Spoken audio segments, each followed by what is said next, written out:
आज ज्ञानवापी को लेकर सुप्रीम कोर्ट में सुनवाई होगी। सुप्रीम कोर्ट ने मंगलवार को वाराणसी के जिलाधिकारी को ज्ञानवापी श्रृंगार गौरी परिसर के अंदर उस क्षेत्र की सुरक्षा सुनिश्चित करने का निर्देश दिया था, जहां सर्वे के दौरान शिवलिंग मिलने की बात कही गई है। वहीं वजू की दीवार गिराने की याचिका पर भी आज सुप्रीम कोर्ट में सुनवाई हो सकती है। हमने एप्लीकेशन लगाई है वहाँ पे कि जो वजू खाने के नीचे दीवार है उसको तोड़ा जाए और वहाँ पे जाने की इजाज़त दी जाए, उसका जो मलबा है उसको हटाया जाए। उस पर कोर्ट अपना आदेश आज पारित करेगा।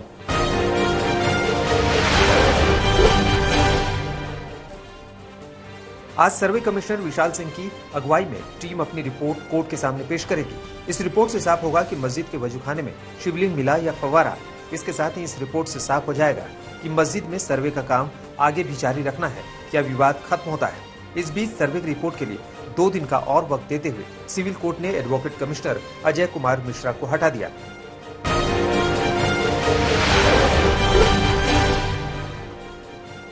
वाराणसी ज्ञानवापी मस्जिद में मिले शिवलिंग पर विवादित टिप्पणी करने की वजह से AIMIM के प्रवक्ता दानिश कुरैशी को गिरफ्तार कर लिया गया है। विश्व हिंदू परिषद की शिकायत के बाद अहमदाबाद पुलिस ने ये कार्रवाई की है। कुरैशी ने सोशल मीडिया पोस्ट लिखकर आपत्तिजनक टिप्पणी की है।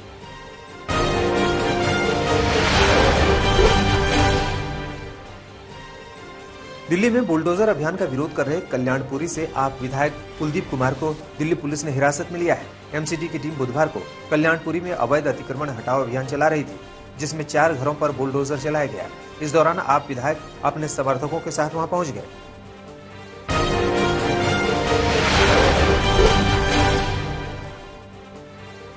हार्दिक पटेल ने कांग्रेस से इस्तीफा दे दिया है। वो पिछले कुछ महीनों से नाराज चल रहे थे। हार्दिक ने सोनिया गांधी को लेटर लिखते हुए कहा है कि कांग्रेस हाईकमान का ध्यान मुद्दे सुनने से अधिक चिकन सैंडविच और मोबाइल फोन पर रहता है।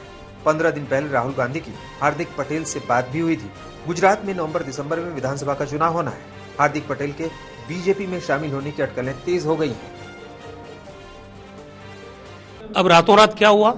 ये जो चिट्ठी जारी की है ये उनकी ड्राफ्टिंग ही नहीं है, ये तो दस्तखत किए हैं उन्होंने। वो अपने केसेस विड्रॉ करवाने के लिए पिछले 6 महीने से भारतीय जनता पार्टी के टच में थे।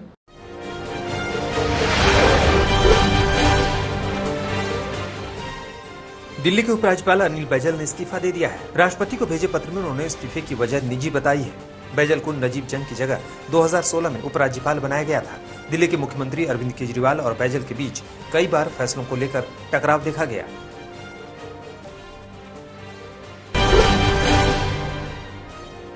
भारत ने स्वदेशी नेवल एंटी शिप मिसाइल का सफल टेस्ट किया। इसे ओडिशा के चांदीपुर स्थित इंटीग्रेटेड टेस्ट रेंज से नेवी के हेलीकॉप्टर से लॉन्च किया गया।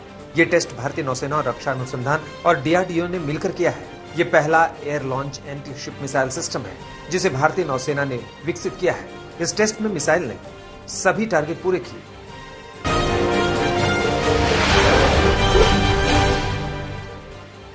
शीना बोरा हत्याकांड में जेल में बंद इंद्राणी मुखर्जी को सुप्रीम कोर्ट से जमानत मिल गई है। इंद्राणी 6 साल से ज्यादा समय से जेल में है, जिसके आधार पर कोर्ट ने उनकी रिहाई का आदेश दिया है।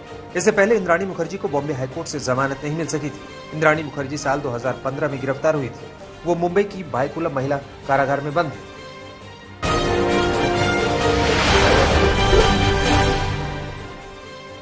पूर्व प्रधानमंत्री राजीव गांधी हत्याकांड के 7 दोषियों में से AG पेरारिवलन को सुप्रीम कोर्ट से राहत मिल गई है। कोर्ट ने उसे रिहा करने का आदेश दिया है।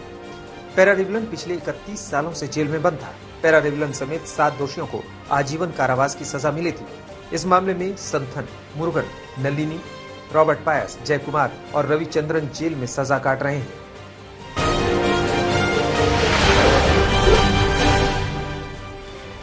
मध्य प्रदेश के त्रिस्तरीय पंचायत और नगरीय निकाय चुनाव में OBC वर्ग को आरक्षण मिलेगा। सुप्रीम कोर्ट में हुई सुनवाई में कोर्ट ने कहा है कि 1 सप्ताह में आरक्षण नोटिफाई किया जाए। अगले 1 सप्ताह में चुनाव कराने का नोटिफिकेशन जारी किया जाए। सरकार ने OBC वर्ग को आरक्षण देने के लिए 12 मई की देर रात सुप्रीम कोर्ट में संशोधन याचिका दाखिल की थी।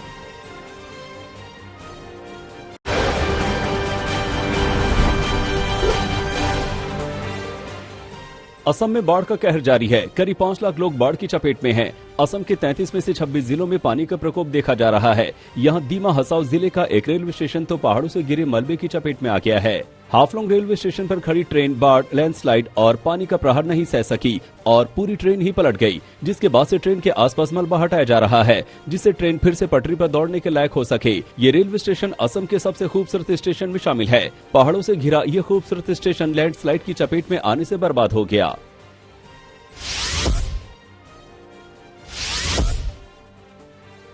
असम में बारिश, बाढ़ और लैंडस्लाइड से अब तक 8 लोगों की जान जा चुकी है, जबकि 5 लोग लापता हैं, जिनके बचने की उम्मीद भी कम ही बताई जा रही है। असम के अलग अलग जिलों में 142 रिलीफ कैंप बने हैं, जहां बाढ़ से प्रभावित लोगों ने शरण ले रखी है।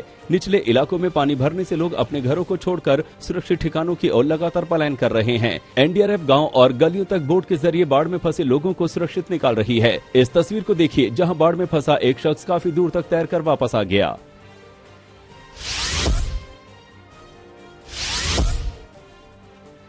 बारिश ने पूरे पूर्वोत्तर में रेल और सड़क यातायात को बुरी तरह प्रभावित कर दिया है। बाढ़ और मिट्टी के कटाव की वजह से कई जगह रेल की पटरियां हवा में झूलती दिखाई दी। लगातार हो रही बारिश का पानी रेलवे ब्रिज के नीचे से मिट्टी बहा ले गया, जिससे ये पुल हवा में लटक गया। बताया जा रहा है कि इस ब्रिज से सिलचर से निकली गुवाहाटी एक्सप्रेस गुजरने वाली थी, लेकिन समय रहते उसे रोक दिया गया, जिससे बड़ा हादसा टल गया। ट्रेन में बैठे मुसाफिरों को मुश्किल रास्तों से गुजरते हुए रेस्क्यू ट्रेन तक जाना पड़ा। कुछ यात्रियों को एयरफोर्स के हेलीकॉप्टर से रेस्क्यू किया गया। यात्रियों ने एयरफोर्स के जवानों को देवदूत बताते हुए उनका आभार जताया।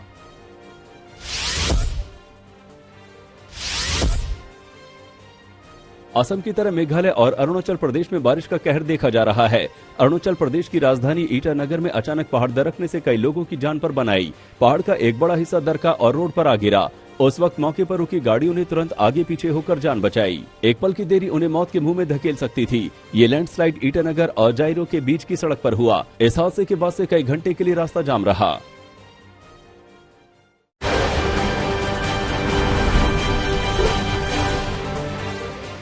गुजरात के मोरबी जिले में एक नमक कारखाने की दीवार गिरने से 12 मजदूरों की मौत हो गई। हलवद इलाके में जिन मजदूरों की मौत हुई उनमें 5 महिलाएं भी शामिल हैं और हैरानी की बात है कि 6 लोग एक ही परिवार के हैं। दीवार के नीचे करीब 30 मजदूरों के दबे होने की खबर मिली थी, जिसके बाद इन लोगों को जेसीबी मशीन की मदद से निकाला गया। घायलों का हॉस्पिटल में इलाज चल रहा है, जिसमें कई लोगों की हालत गंभीर बताई जा रही है। मरने वालों की संख्या बढ़ भी सकती है। पीएम मोदी ने भी हादसे पर दुख जताया है। मृतकों के परिजनों को 2-2 लाख रुपए के मुआवजे का ऐलान किया गया।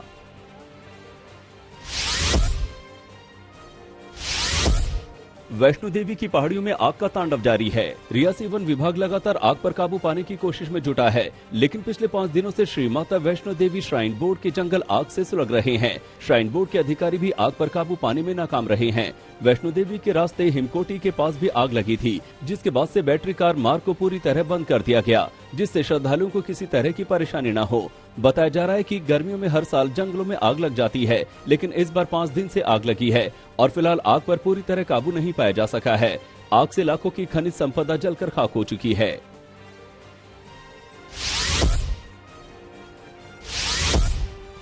हरिद्वार में भी आग का कहर दिखा। पतंजलि मसाला प्लांट में भीषण आग लगने से फूड पार्क के यूनिट को लाखों के नुकसान का अनुमान है।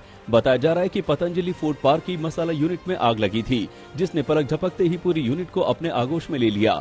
मायापुर फायर स्टेशन और केंद्रीय औद्योगिक सुरक्षा बल BHEL की फायर यूनिट की टीमों ने 6 घंटे की मशक्कत के बाद आग पर काबू पाया। फिलहाल आग लगने की वजह साफ नहीं हो सकी है। गनीमत रही कि आग से कोई जनहानि नहीं हुई।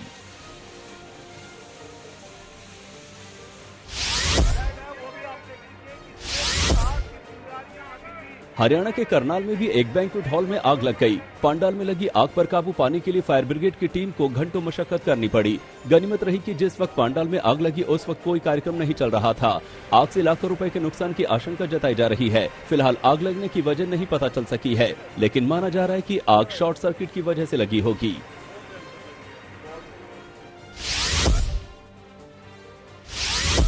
राजधानी दिल्ली के कई इलाकों में पानी का संकट जारी है। यमुना का स्तर 5 फीट गिरने से दिल्ली वालों को काफी दिक्कत का सामना करना पड़ रहा है।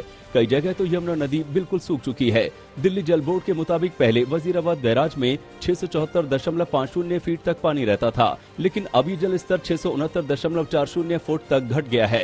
एक्सपर्ट बताते हैं कि घटता जल स्तर राजधानी के लिए बेहद चिंता का विषय है। स्थानीय निवासियों का भी कहना है कि इस बार यमुना का जल स्तर बेहद कम होने से उन्हें परेशानी हो रही है। सबसे मुश्किल है कि अब दिल्ली में कई इलाके के लोगों को पीने के पानी की भी समस्या बढ़ गई है।